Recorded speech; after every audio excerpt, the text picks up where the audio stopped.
Welcome to the third video in the Navratri series, which is this dry fruit burfi. This dry fruit burfi is made without any sugar and with jaggery.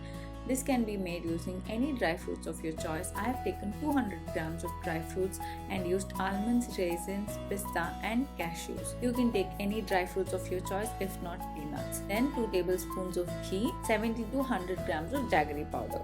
In a pan, add all the dried fruits. Dry roast them until the moisture content evaporates and roast them in low-medium flame to avoid burning.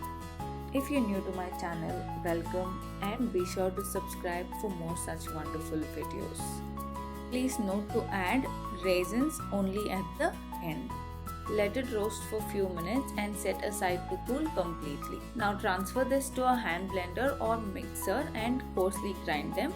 This is an optional step and you can either grind them completely into fine powder. I'm just roughly breaking them into small pieces. Grease a butter paper or a plate with ghee. This is an important step to avoid the burfi sticking to the tray. Now to a pan add 70 to 100 grams of jaggery. You can increase or decrease the quantity of jaggery based on your sweet preference. 2 to 3 tablespoons of water.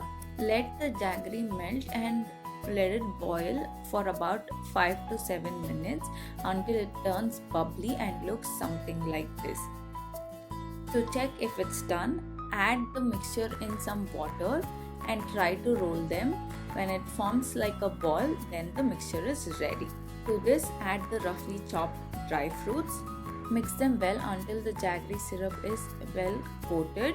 Otherwise, the dry fruits will break once cooled. Transfer the mixture to the greased butter paper and let it cool for some time. Also, if you missed the first video in the series, I will leave a card above or link in the description. Be sure to cut them into desired shape while it is still warm. Otherwise, your chickpeas will tend to break when it's cooled completely. Thanks for watching. I hope you liked this mixed dry fruit burfi recipe. And if you did so, be sure to like, share and subscribe to this channel. I will see you in my next video.